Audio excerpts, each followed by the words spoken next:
है, चाहे समय है, उसका उपयोग हम लोग किस प्रकार चारों तरफ प्रवृत्तियों के संवर्धन में लगा सकते हैं, अच्छी आदतों के संवर्धन में लगा सकते हैं कि जहां भी हम रहें वहां प्यार भरा, सहयोग भरा, सहकार भरा, सेवा से भरा एक परिकर बन जाए।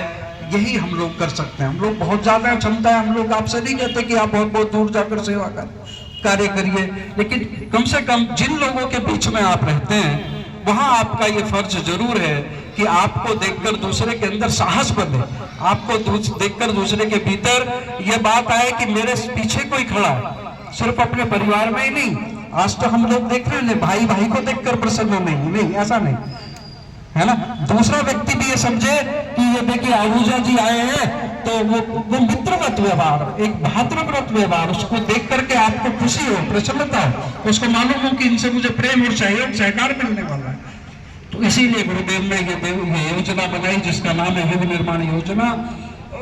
और देवत्व का अवतरण मनुष्य के मात्र भीतर हो, इसके लिए हम गुरुदेव ने 2 सूत्र दिए, एक गायत्री और दूसरा यज्ञ। गायत्री किस लिए? आप देखते हैं हम लोग पढ़ते हैं आरती में शिव भगवान की जब हम लोग आरती करते हैं तो अर्धांगी गायत्री बोलते हैं। वास्तव में चाहे शिव हो, चाहे राम हो, चाहे विष्णु भगवान हो, सब ध्यान में जिसको जपते हैं वो गायत्री है। इसलिए गायत्री को क्या कहा गया है? देव माता। बारे में आपको बता रही हूँ। और गायत्री को क्या कहा गया? वेद माता, देव माता, विश्व माता। चारों वेदों का निर्माण ब्रह्मा जी ने जिनकी प्रेरणा से, जिनकी शक्ति से किया, वो गायत्री है। और देवों की माता गायत्री है। पूरे विश्व की माता कौन है?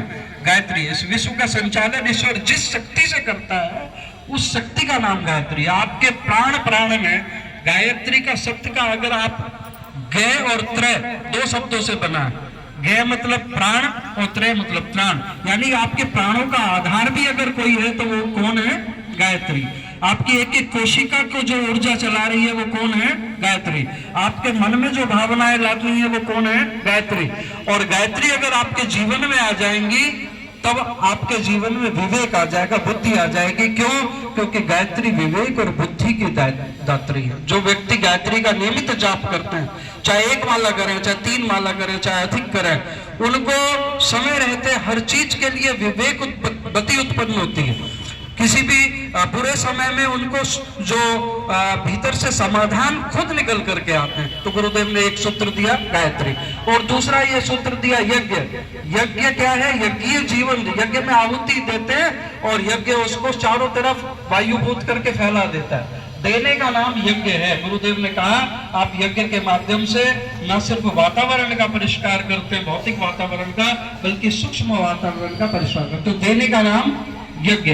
एक बुद्धि की अधिष्ठात्री कौन? गायत्री, सद विचार की दात्री। और दूसरा सदकर्म, ये जो आप कर्म कर रहे हैं ये सदकर्म है, श्रेष्ठतम कर्म है।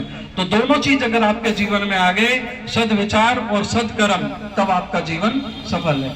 इसी भाव से हम लोग आज इस यज्ञ को करके जाएंगे और इस संकल्प लेकर के जाएंगे कि हम लोग निरुपयोगी नहीं बनेंगे, उपयोगी बनेंगे, यूजफुल बनेंगे, अच्छी मशीन बनेंगे, एफिशिएंट मशीन। लेस इनपुट मोर आउटपुट, यही होना चाहिए सोसाइटी के लिए।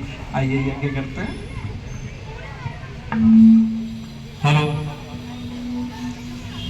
बोले परम पूज्य गुरुदेव की, परम वंदनीय माता जी की, गायत्री माता की, यज्ञ भगवान की।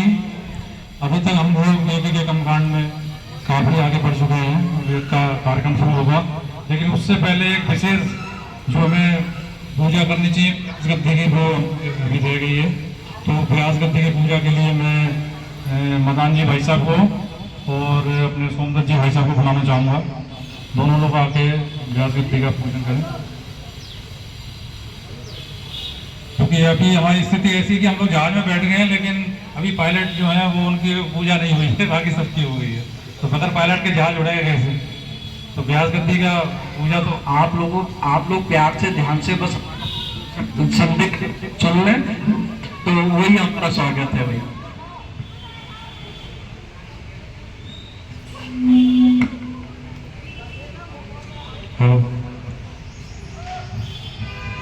सोमदत्त जी भाई साहब हमारे शंकर जी उपराती जी का सम्मान कर रहे हैं। जो हमारे गायत्री शक्तिपीठ साधना के व्यवस्थापक हैं, ओम मंगलम भगवान विष्णु मंगलम गरुड़ध्वज मंगलम पुंडरीकाक्षो मंगलाय तनो हरि।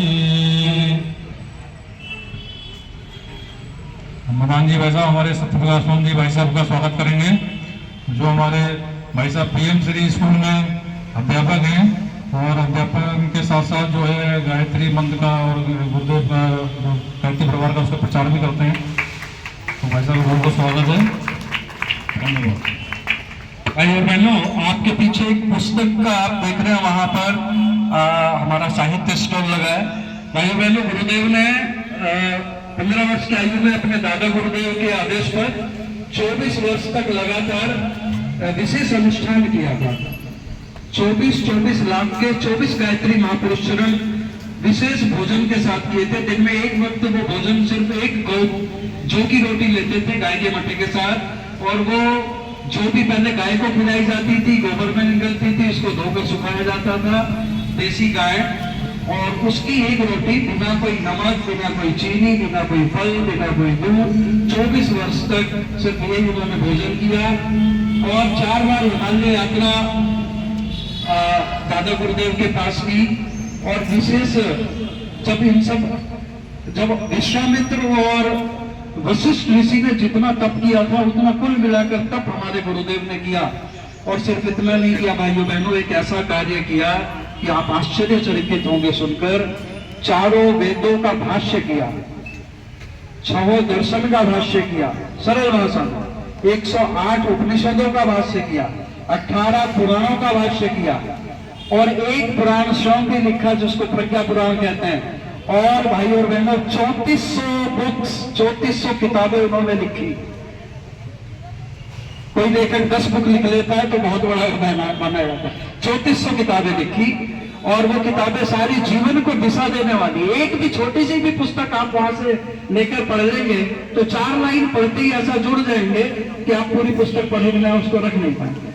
जीवन की हर समस्या का समाधान, हर क्षेत्र की समस्या का समाधान आप आज यज्ञ की दक्षिणा के रूप में, अगर पूर्णाहुति के रूप में कुछ चढ़ाना चाहते हैं, कहते हैं ना दक्षिणा के बिना यज्ञ पूर्ण नहीं होता, तो आपकी दक्षिणा आज यज्ञ की ये होगी कि कम से कम 1 या 2 किताब, 4-4, 5-5, 10-10 रुपए की बुक्स हैं, लागत मात्र के ऊपर वो यहाँ दी जा रही है। वो इसलिए कि गुरुदेव के विचार आप तक डायरेक्ट पहुंचे। बड़ा सौभाग्य होता है अगर किसी ऋषि के, किसी महामानव के साथ हमें वार्तालाप करने का मौका मिलता है।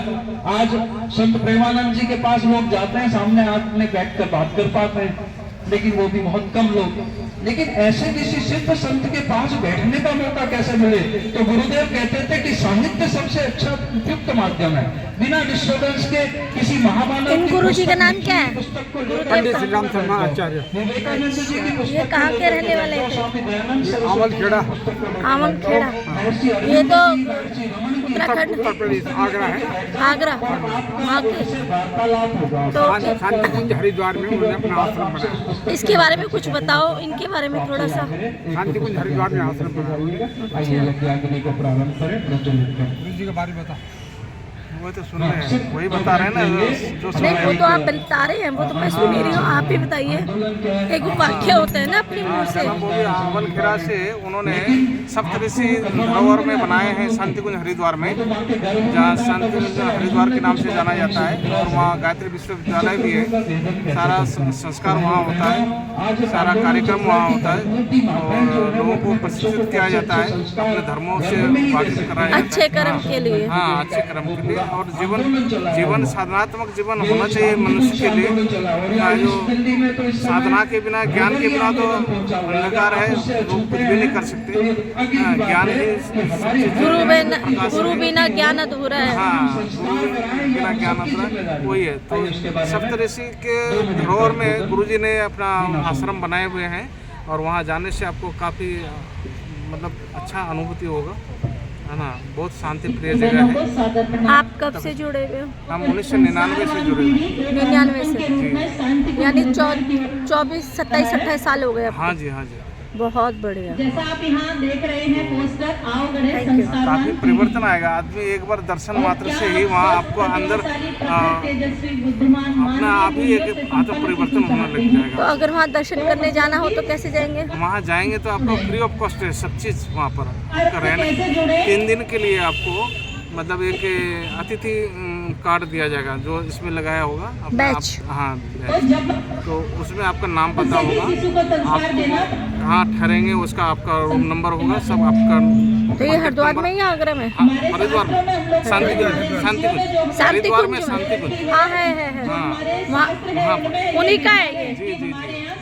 हाँ, तो वहाँ आपको खाना पीना सब फ्री है, कोई दिक्कत, कोई पैसा नहीं लगता, रहने सहने का कोई पैसा नहीं लगता। आप अपने इच्छा से अनुदान जितना मर्जी कर जो दो, आपकी श्रद्धा हो। श्रद्धा हो आपके ऊपर है।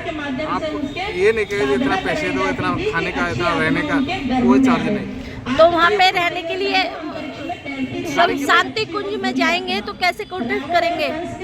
जी वहाँ जाके जब रिसेप्शन में जाएंगे ना अपना, आपको सारा चीज़ आपको बता देगा, आप कहाँ से आए, क्या नाम है, क्या करना चाहते हैं, कितना दिन ठहरना चाहते हैं। ये डिटेल वगैरह देनी पड़ेगी वहाँ पे? प्रूफ में केवल आधार कार्ड चाहिए।